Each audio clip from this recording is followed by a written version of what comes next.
Greetings fellow captains and welcome back to another episode of World of Warships with the Hivehound, and I want to introduce a brand new series. So this is a slightly longer than they'll usually be, but welcome to Detailed Dockyard. This is where we take a much deeper look into ships, and basically I think this is going to be my new Thursday feature from now on, and we're going to kick it off with, because it's a new ship and it's a hot topic, the Tier 6 British heavy cruiser HMS Surrey. As you can see, she's here in our Lunar New Year dockyard in the finest camouflage available in the game, the Union Jack. I'm going to apologise. I understand it's a bit leery, but I'm British, so of course I'm going to. So let's have a look at the Surrey. So we have aiming mod systems 2, pretty much standard fare for cruisers, rudder shift, concealment mod, and the ship, as you can see, is already fully upgraded. So stats wise, we have a slightly better than average repair party at 176 hit points per second for 28 seconds, 3 charges at a 76.6 conceal time, and we have our sonar, standard British sonar, 4.2 kilometers for ships, 3 for torpedoes. Catapult fighter is the third slot. None of these are changeable, so the Surrey has no smoke, and of course Union Jack, I've made it permanent and I've fully upgraded it. So the stats: survivability, so 35,300 points, fair for a tier 6 cruiser, 6 to 152 meters of armour with 22% damage reduction for torpedoes on the torpedo belt. The Surrey is equipped with 8 302mm guns from the Mark 8 50 cal guns, firing range of 15.2, 12.5 reload, and a 16.7 turn time with this build, which is pretty good. As you can see, HE shells are 3300 with a 17% fire chance, which is great, and 4500 maximum hit points from the armor piercing. So this ship is definitely going to favour HE in a lot of situations, and we'll get into the details later. Standard British cruiser torpedoes, as we've come to expect. So there's the 2x4 533mm torpedoes, one set on each side, and the 8 kilometers is it, and you can single fire them 61 knots. Maximum speed is 32.4 with a 6.2 rudder shift time on my build, which we'll go into in detail in a very shortly. It's exactly the next thing that's on my list.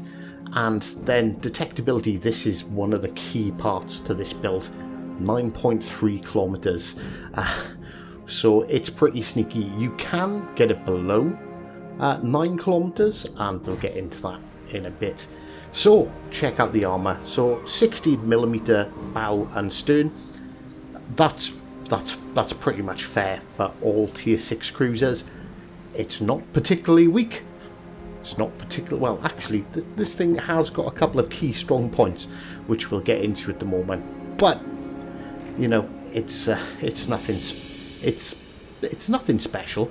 We do have 25mm side plating, which is pretty good, slightly higher than the average tier 6 cruisers, but we have a 27mm deck, which is significantly better than every other tier 6 tech tree ship in the game. So that will play a major role in how you play the Surrey. So we'll knock everything off. As you can see, this is nice. Look how small the Citadel is, and from plunging fire, the Citadel sits underneath that 27mm armour, and if they're unlucky enough to go through, hit where the torpedoes are, not only have they got to go through the 27mm at the top, but then they've got to go through another 27mm and then got to try and punch through the citadel. So it is surprisingly tanky. It's a tier 6 cruiser. I'm not saying go broadside. If you go broadside, you know exactly what's going to happen. You're going to get absolutely deleted. But that small citadel, the relative light armour, means you will get a lot of over penetrations, and you kind of want to angle the ship in attacks the way I'm looking. Either come in at this angle or, you know, kite away. But you'll notice, oh well, we'll mention this. So sequential torps, hidden. It's got very good concealment and superior HE damage. The epitome of design of naval cruiser, of Royal Navy cruisers in the 1920s. Like her predecessor, she has 8 203mm guns placed in turrets mounted in a super firing position. The advantage of this is the advantage of this project boosted that her armour was perfectly suited to her guns. So let's have a look. We have William Tennant on this build with Andre Lemonier and Genichi Milwaukee. Andre Lemonier for cruiser's detectability after firing main guns, and Milwaukee to reduce detectability. Now you could put Sword Sticky on instead and reduce that detectability even more, but I really don't think it's necessary.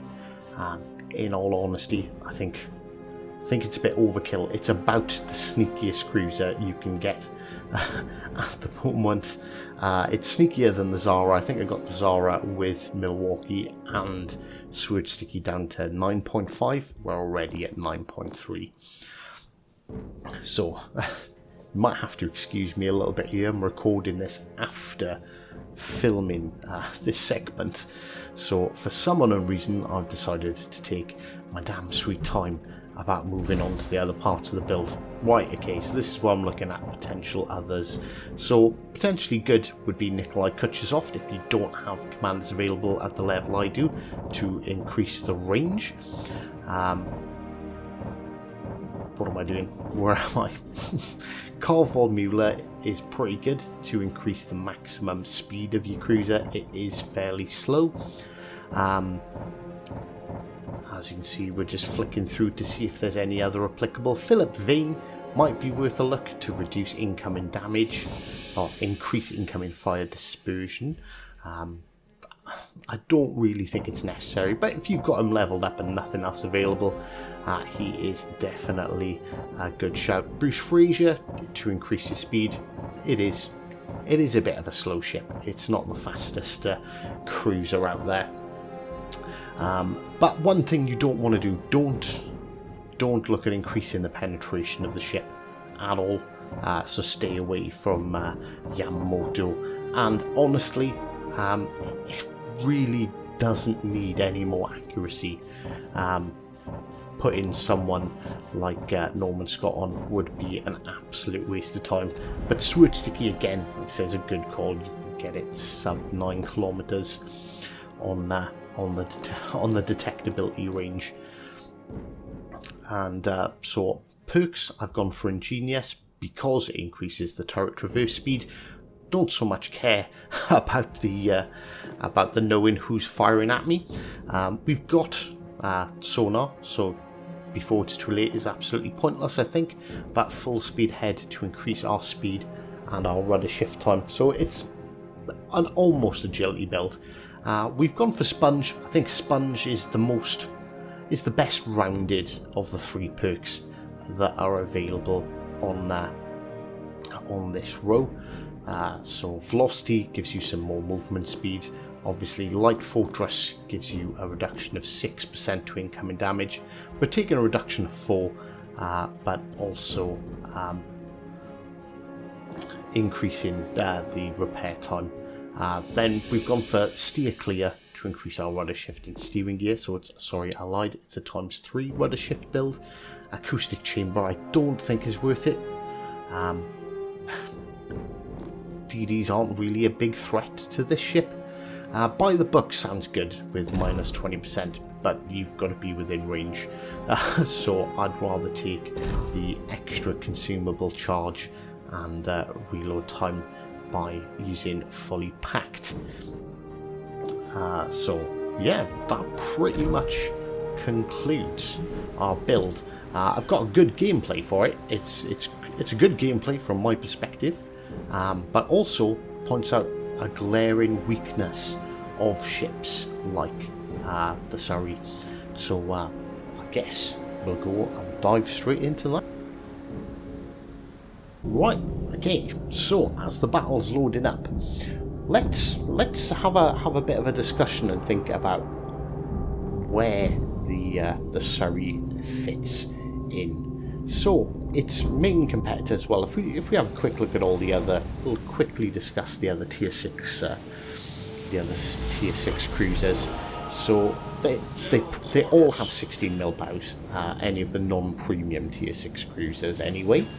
The Helena, for example, has a 25mm deck, so the Surrey is superior there. Obviously the Helena does pip it on reload, and so DPM output is potentially higher with the Helena. It has 1,552mm guns that fire every 9.2 seconds. So yeah, the damage output, the Helena, everyone knows the damage output of the Helena is pretty high, but it is pretty squishy. I think its closest competitor is probably the New Orleans. My particular New Orleans, the way it's set up, has a 12.6 reload time, so they're comparable. Slightly slower turret traverse. I say slightly slower, significantly slower, 26.5 seconds.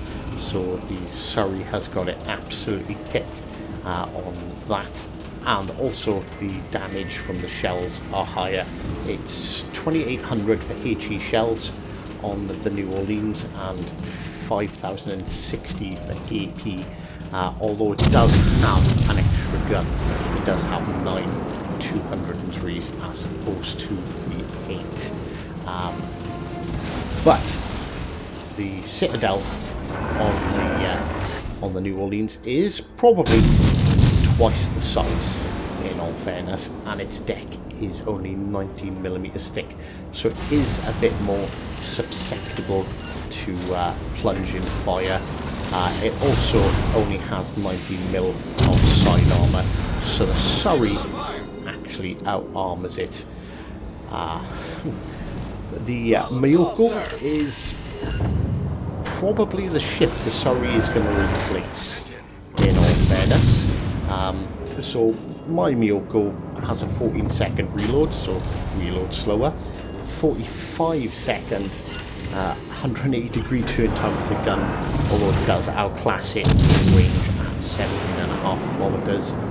HE shell and AP shell damage are almost identical, but the Mayoko does have 2 more guns.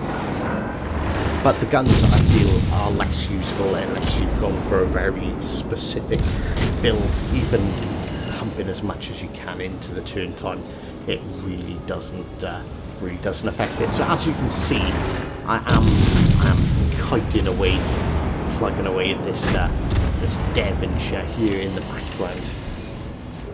We'll have a quick discussion about the armour.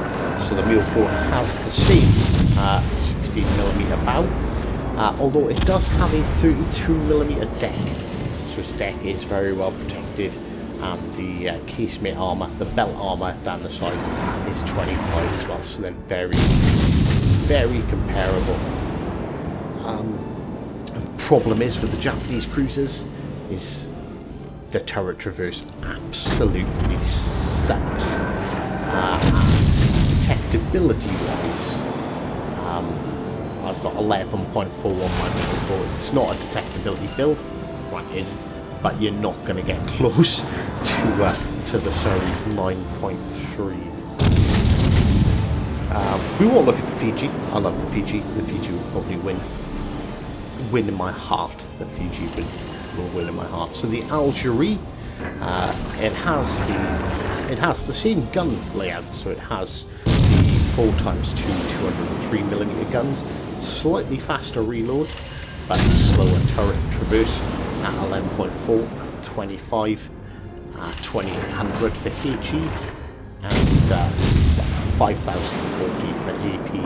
So the British guns do outweigh it. And you can see in the background, you can see the accuracy on these 203s is genuinely pretty damn good. Last one I want to kind of brush over is the Zara.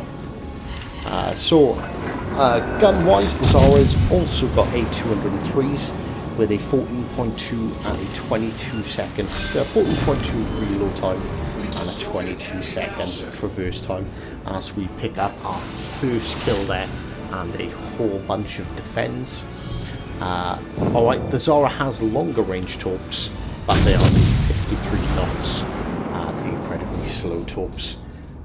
Zara does have a better rudder shift time at 3.5 and a 500mm turning circle. I forgot to mention the Surrey is 660. And the Zara, with a full concealment build, has a detectability of 9.5. So yeah, I've got to give it to the I've got to give it to the Surrey. I think the Surrey is very well placed in the game. Obviously the Zara has the same 16mm bow. Its casemate armour is pretty good. It has a 30mm, well, its belt is between 30 and 25, and also has a 25mm deck. But its citadel runs the entire length of the ship. So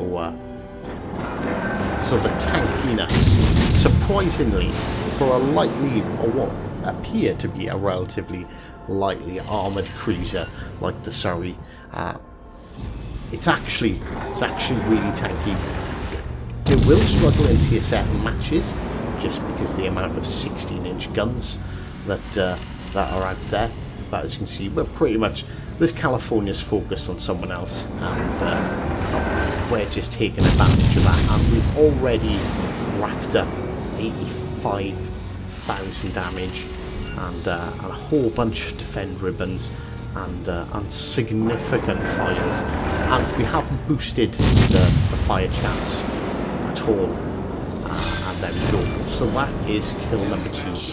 If you've been paying attention, what I've been doing is getting in close. You kind of want to try and maximise your use of that detectability range, kiting away when engaged. If the opportunity arises for you to get back in and start closing the distance, definitely turn around. And that's why I've got the reduction to time since spotted after firing your guns, because it's too easy to get caught in the trap of kiting away and kiting away and kiting away, and then you end up in a selfish 1v1 where you're closing in on the map border and there's one ship chasing you and you're not helping your team. Now, as you can see, although 92,000, I've had a pretty good game in this as we approach the end of the as we approach the end of the first half of the battle. My team has died. They've gone. We've got a massive points deficit of 380, and I'm currently trying to cap a base, give us something. So I'm having a look around. I'm seeing that nothing can spot me, so I can get a salvo or two off at this York. As you can see, I am favouring the HE, definitely on the Surrey. The HE is just really good, and unless you've got a real golden opportunity to use armour piercing, I would stick to primarily using HE. You've seen this York was going to be sitting broadside, so we switched the armour piercing, and there we go. Okay, it could have been better. It could have. But that was a pretty solid hit there on the York, scoring a nice citadel. And there we go again. So the guns just perform really well in general terms. There is a bit of a problem with over-penetrating cruisers, and And finally, my team steps up and does something, picks up a kill. You would have paid attention, these two battleships haven't really done a lot. They weren't looking to engage, and this is one of the key weaknesses. As good as the Surrey is, the Surrey's a support ship. So what do we mean by a support ship? It works well in a group. It needs a team. We switch targets to the Queen Elizabeth. Because the Queen Elizabeth is low health, let's try and get her off the board.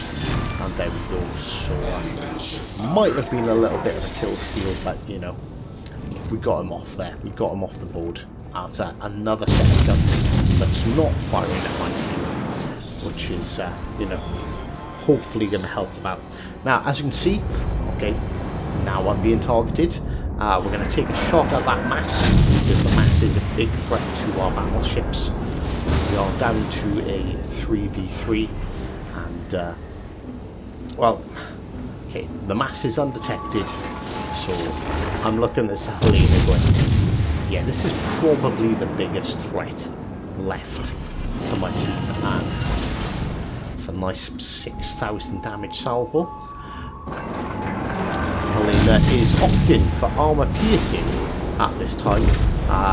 No one's fault this collision, both myself and this battleship don't seem to be paying particular attention, and this is where the Helena falls into the agility kite trap. And this is what I'm saying, this is what you've got to avoid. Just because it's easy for you to run away doesn't mean you should. In all fairness, in this situation, it's probably the right move, because, well, they've got the points lead.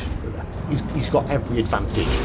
In all fairness, what you should probably do is not focus so much on killing me or trying to kill me. You should probably focus on getting the hell out of there.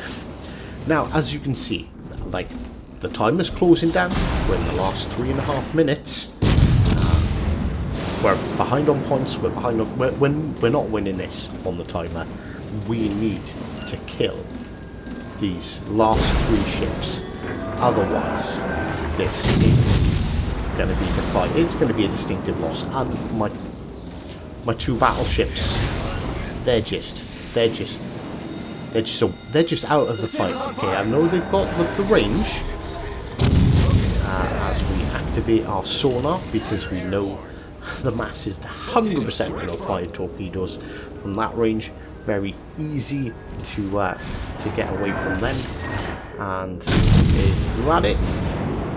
Yep, we pick up another kill, and that is kill number 4. And the Helena has actually wised up, started firing high explosive at us, and because this is you'll bounce or get overpenned by armour piercing, but because the armour is quite thin, you do take a lot of HE damage. So HE is really the bugbear. And here we go, Kraken Unleashed. No, denied. Look at what he got away with. He got away with absolutely nothing. So we fire a set of torpedoes off at that Colorado. That is taking us up to 144,000 damage in a TC. And again, look where the battleships are. They're just away. They're just sitting back there, not engaging. Look, unfortunately, a bit of situational awareness could have saved this game. Personally, I might get High Cal. Actually, High Cal, if you're watching this, I might get you to have a look at this and see if you can tell me if there's anything I could have done better, because to be honest with you, I don't think I did. I assumed that Colorado was going to keep on backing up. That Colorado, in fact, didn't. He decided to change direction. I'm looking at the timer going, oh, look, I'm a one-shot. I'm dead. But the only way we're winning this game is by killing these 2. So, maybe, just maybe, I can get some torps off on the Colorado and finish off the Helena. I'm not getting any support here. So, Colorado's there, I take a shot, I score a couple of thousand damage, and as expected, I go down. I'm dead. We knew where the last two ships were. We knew where they were spotted to. And this is what my battleships are doing. Right at the end. I don't want to call people out for bad play. But, come on. You're in New Mexico. You're pretty much...